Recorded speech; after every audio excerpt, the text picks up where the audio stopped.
It's your Thursday daily delivery. I am Michael Rand. Glad to be back for another day and hope everybody out there is having a good one as well. Really good show coming up. Harrison Wind from Denver, podcaster, covers the Nuggets out there, will help us get ready for Timberwolves versus Nuggets. Still a couple days away. That series starts Saturday in Denver.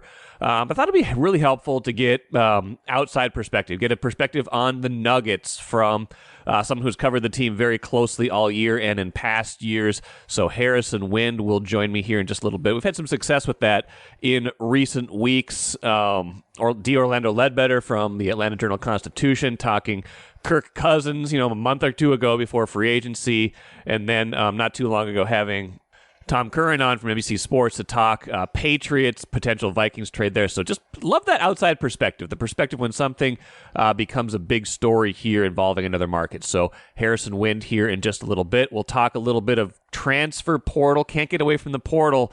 Gophers men's basketball at the end of the show. Maybe a tiny bit of NBA after that as well. Little Wolves leftover thoughts there as well. First, though, what I miss.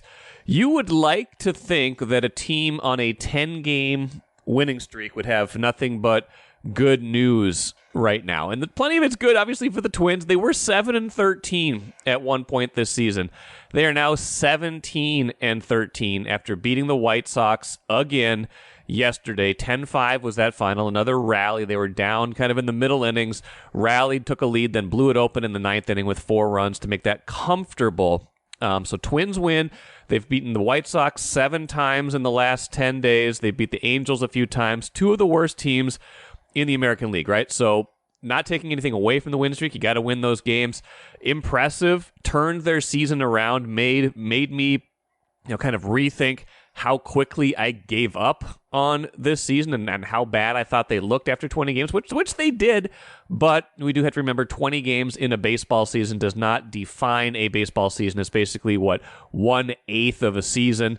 If it was the NFL, that would have been 2 games in. Say his NFL team started 0-2. You'd be like, okay, this is trouble. This is bad, but not time to panic yet. You could still turn your season around. I think the Twins have done that to a certain degree. They've done it largely with hitting. The offense has really picked up, and a lot of that's been the bottom of the order that I thought was really shaky. Some of their role players that they were not getting anything out of really came alive during this 10-game stretch. Carlos Santana's been much better.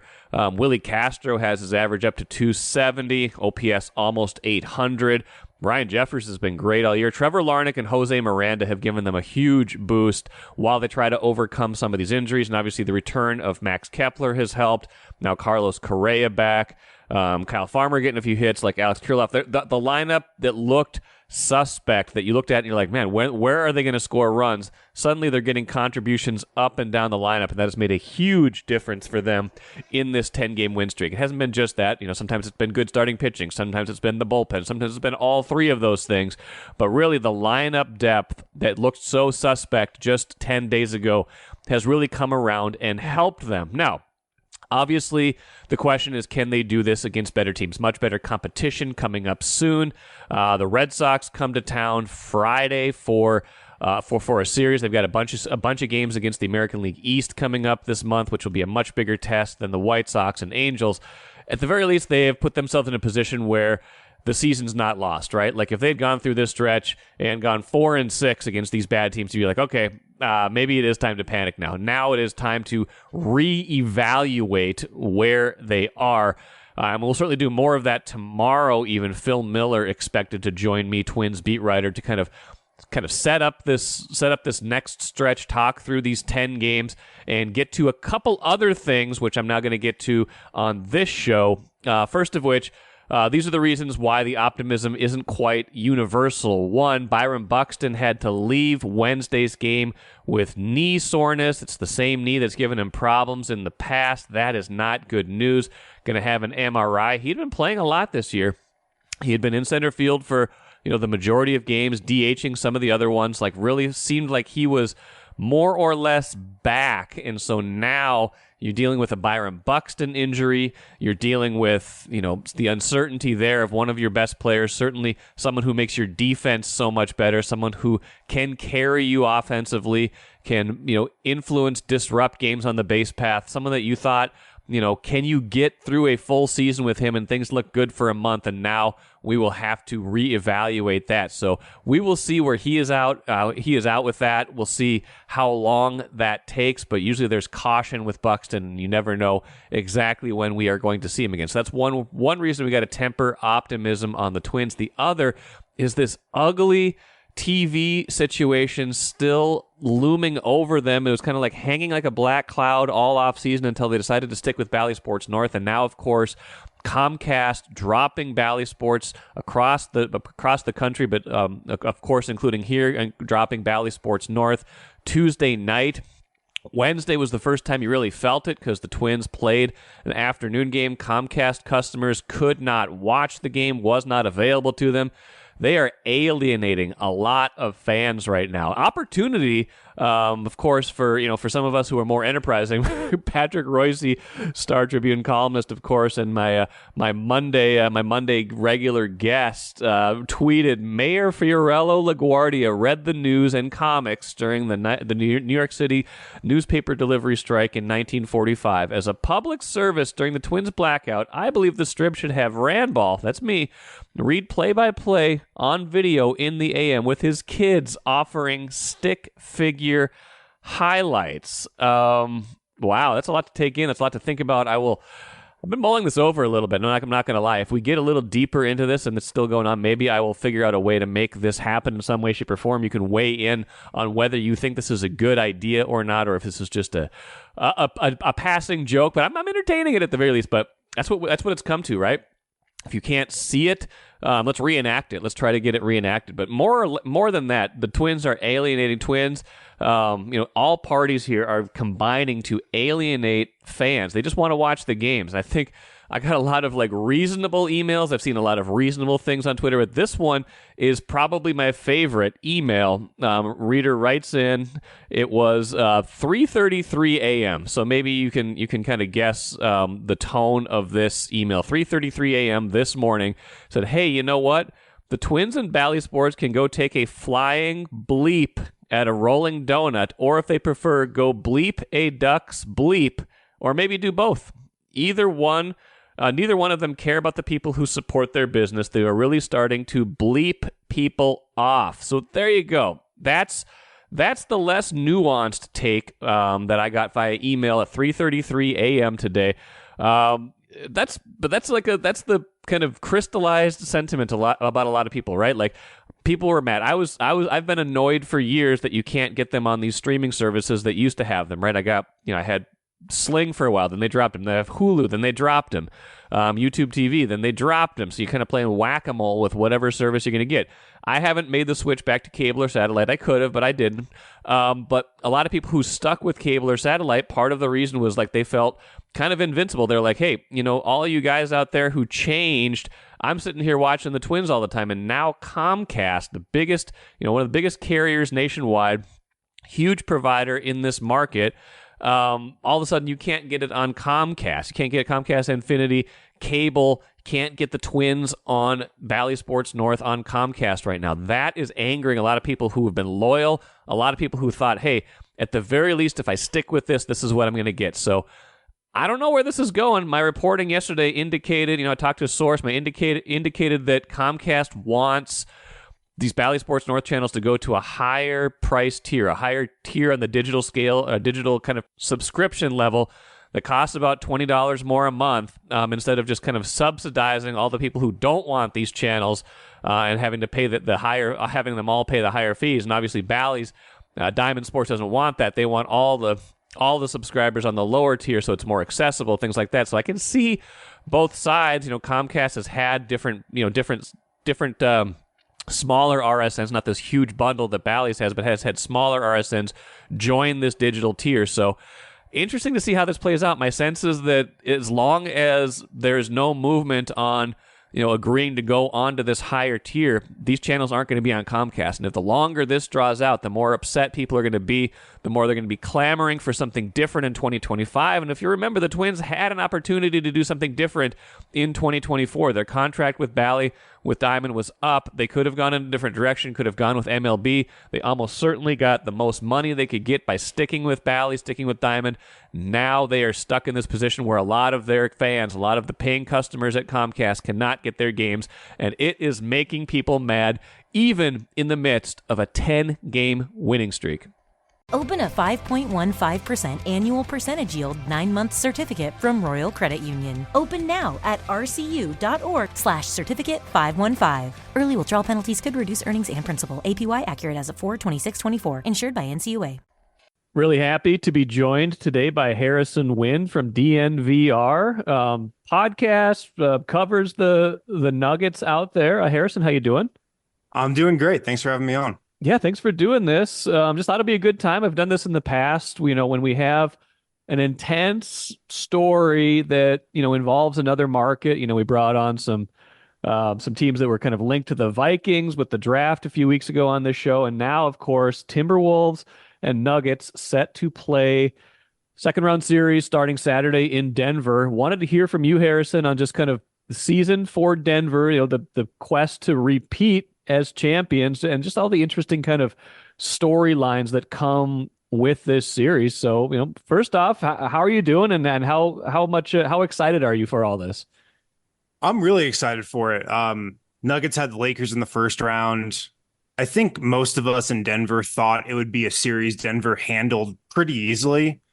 And, in the end, it was a 5-game series, gentleman's sweep. Anytime you take care of a team in 5 games, it's a job well done.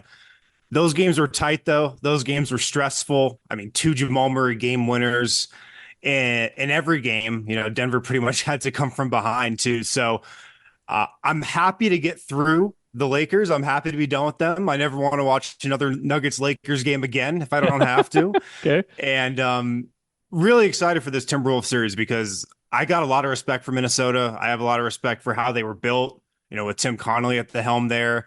They're well coached. They're deep. They match up with Denver well. So I can't wait for this series. I agree. I think it's going to be a really good series. I can't see it going less than 6 really at this point, just because of how, they both won 2 during the regular season, and there was, various players who were in or out for some of those games. But, the games that mattered the most, it felt like they were really competitive, and each team knows the other inside out. They play each other so much. Denver's been kind of the same team for a while now. And like you said, the interesting kind of, added layer to this with Tim Connolly having built a lot of that Denver roster, and now having built some of, putting the finishing touches on this Minnesota roster and really building it into this. How much respect is there still in Denver for Tim Connolly versus, hey, he left and now he's gone and things like that? There's still a lot of respect in Denver for Tim Connolly. He's been here since the very beginning, since before Nikola Jokic's rookie season. He obviously drafted him. He drafted the core of this team, Nikola Jokic, Jamal Murray, Michael Porter Jr. He traded for Aaron Gordon. So he was directly responsible. And you can even link him to the KCP trade, even though that was completed after he was done. He was definitely responsible for 4 of the 5 starters on, what I think is the best starting lineup in the NBA. And, what Tim Connolly did here is he stayed patient. He built through the draft. He didn't skip any steps. There were a lot of calls throughout the early days of the Jokic era to, trade Jamal Murray for Kyrie Irving, trade him for James Harden. And those deals were available to the Nuggets if they wanted them. But he stayed patient. He saw the vision. And he trusted, the roster. He trusted Michael Malone because, there were definitely some rocky times early when a lot of people didn't know if he was the coach that could take this team over the top. And so he stayed with it. And, I just have respect for how patient and how he saw the process through. And, how he definitely was one of the first people to ever think Nikola Jokic could be the best player in the world. He's brought a lot of that patience to Minnesota. I think a lot of us got impatient a year ago when, you bring in Rudy Gobert and he's not what they wanted him to be in year one, and the roster just doesn't look like it fits. You're like, what are they going to do? They going to trade Karl Anthony Towns? It would go Bears. Is this a Yeah. bust? People are saying the worst trade ever. Do they have to blow this up? And he's like, no, no, no. Like year one was year one. Let's see how this goes in year two. And I think that patience has certainly been rewarded and, maybe rewarded even more down the road here. Because like you said, like Denver, it took a while to get from, playoff achiever, playoff, get there, win a series or two to become the champion. What was that? How important was that continuity for Denver over that stretch of, making the playoffs but not getting over the hump? And was it, what's the secret sauce that it all came together for them a year ago and winning the title? The secret sauce is the continuity. It's the chemistry. It's the connectivity. That's the secret ingredients why the Nuggets are so good. Yes, they have the best starting five in the league. They have the best player in the league. They have one of the arguably, historically, statistically, the biggest playoff riser ever in Jamal Murray. But the secret is this is a real team, and I think Minnesota mirrors this in a lot of ways as well. This isn't the Suns. This isn't the Lakers. This isn't a team that gets thrown together in the summer or at the trade deadline and just you throw those guys on the court and you try to win a championship. They've been through the battles together. They've been through the wars, the bubble, 2-3-1 comebacks. That was with Nikola Jokic, Jamal Murray, and Michael Porter Jr. and Michael Malone and a lot of the coaching staff. Then Jamal Murray gets hurt, and you kind of have this 2-year waiting period where you obviously don't have a championship team, but you've still got to, have the ingredients kind of in place. So they trade for Aaron Gordon. That was before Jamal Murray actually got hurt, but he got hurt, a couple weeks later. And so, like, the reason why the Nuggets don't fold in fourth quarters, a reason why they have such a great clutch offense and they just beat teams in close games is like, yeah, they have Nikola Jokic and Jamal Murray, but they just trust each other. The chemistry is incredible. They don't care who gets the credit. They don't care if it's Michael Porter hitting the game winner, if it's Jamal Murray. Nikola Jokic would probably rather it be one of those guys than him. So just they're so connected and they don't panic. Those in that Lakers series, they were down 20 points in game two. There was no panic. There was no second guessing what they were doing. The coaching staff wasn't scrambling. They trust themselves to, pull out of any hole. And it's the reason why in the playoffs, like they haven't looked rattled in these last two seasons, really.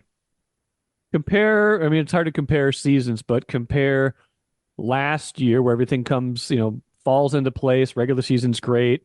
Playoffs, they run through it and they win their championship to this year. It's always harder to win a second time. The circumstances change. You had Jamal Murray again banged up this year for a while with that calf injury that still seems like it's somewhat of concern. I mean, from what I read, there was still even debate over whether he should even play game 5. And then of course he has a great game and then hits the game winning shot. What's the difference between those two seasons and where do you feel like they are right now? Kind of ascending, kind of same place they've been, or where do you see them right now? Yeah, this season was interesting because they won 57 games. That was 4 more than they won last year. Right. But the consensus, the feeling around the team is they're a little worse, just a tiny bit. And I think a lot of that came from, you lose Bruce Brown, Jeff Green, who wasn't great in Denver, wasn't very good even, but he's just a trusted veteran. And you replace those guys with Christian Brown and Peyton Watson and Reggie Jackson. The bench has been a disaster all season. It was last year as well, but that stuff just doesn't matter as much in the playoffs because you're mixing and matching starters more. But the story of the Nuggets season was the bench, but also, Jamal Murray. He talked about wanting to be an all-star, talked about wanting to be an all-NBA guy heading into this season. And, he only played 59 games. He played 65 last year coming off the ACL injury. And, he was good. I think he took some steps with his game. I think he's reading the floor better. I think he's a better passer, better defender than he's ever been. He shot the ball much better from 3 as well this year, career high. But I don't know if he took the leap people thought he would. And, all that's cool in the regular season because you trust him to be this huge playoff riser in the postseason. You're like, all right, You can take a while getting back from injury. We know you can get banged up during the regular season, but in the playoffs, the Nuggets know he'll come with it. But yeah, in the first round, he looked mediocre. He looked pretty average, even a little below average. So it's going to be interesting what happens with him. He's definitely not 100% right now. He's definitely still banged up. I don't know how he was able to deliver that game 5 performance against the Lakers pretty much on one leg. There were a lot of people within the Nuggets that were like, no, you're not playing. And he pretty much said, yeah, I am. So we'll see how he looks. And that's really going to be the determining factor for this team. If Jamal Murray is great, I think the Nuggets are unbeatable.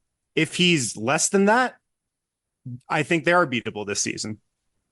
Jokic, obviously, we know a lot about him. He does everything. He's, like you said, best player in the league. The MVP awards speak for themselves.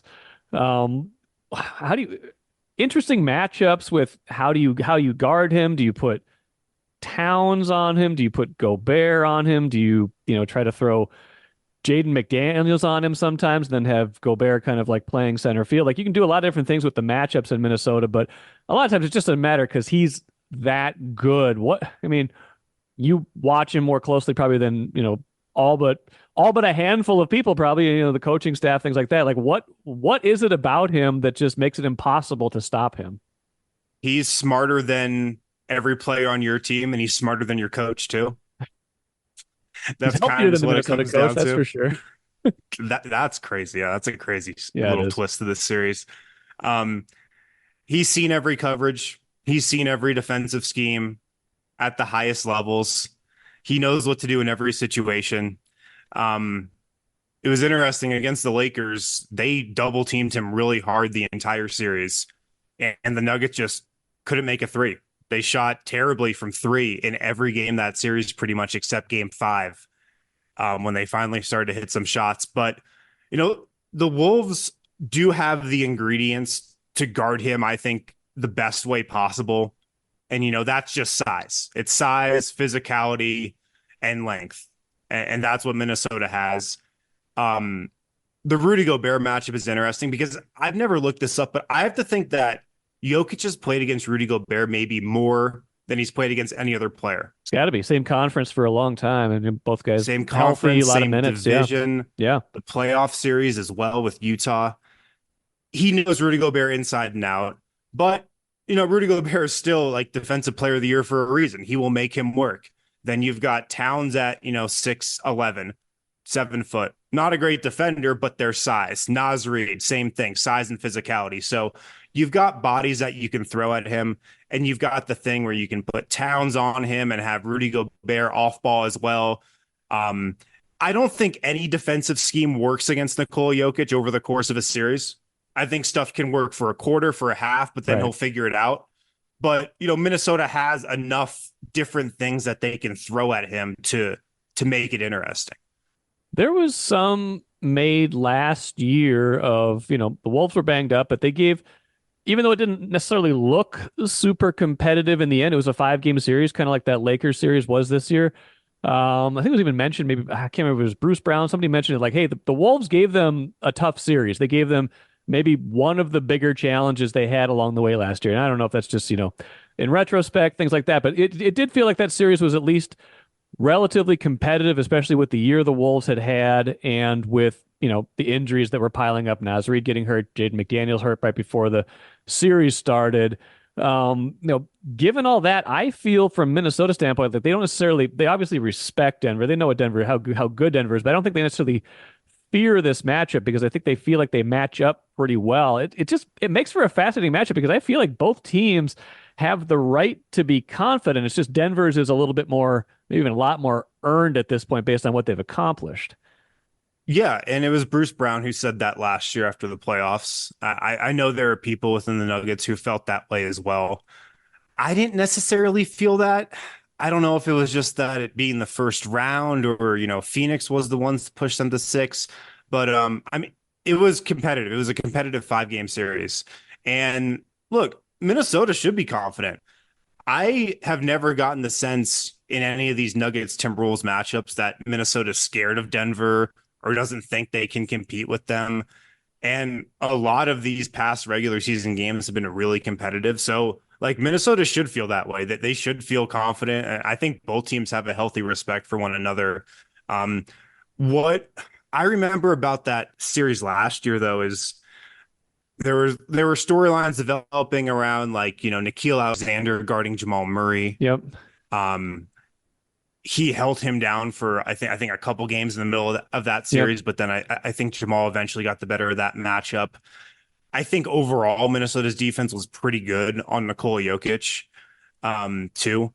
The Nuggets, though, have been a team over, their three deep playoff runs, the bubble run, the championship run last year, and I guess this year was just one series. Right. But this is how I see it going. They're a team that gets better as the playoffs go on. Okay.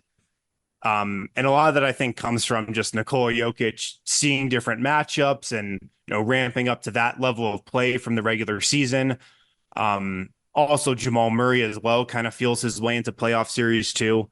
So I put this out on Twitter today. I think the Timberwolves, this series is going to be the toughest series the Nuggets have played in the last 2 years, but I think they're going to look better than they did against the Lakers against Minnesota, if that makes sense. Yeah, I think that makes sense. And I think, I've been batting this around with some of our people here at the Star Tribune, but just the idea that still would be a series for either of these teams to get through after this one's done. And you would, who knows what's going to happen, but Oklahoma City, obviously the number 1 seed, that wouldn't be an easy series. Neither would, any other series against Dallas or the Clippers. But there's a sense I feel like that's developing, even though this is the 2-3 matchup, that the winner of this is maybe favored, at least at this point, to go to the finals. Do you share that? You share that sentiment right now?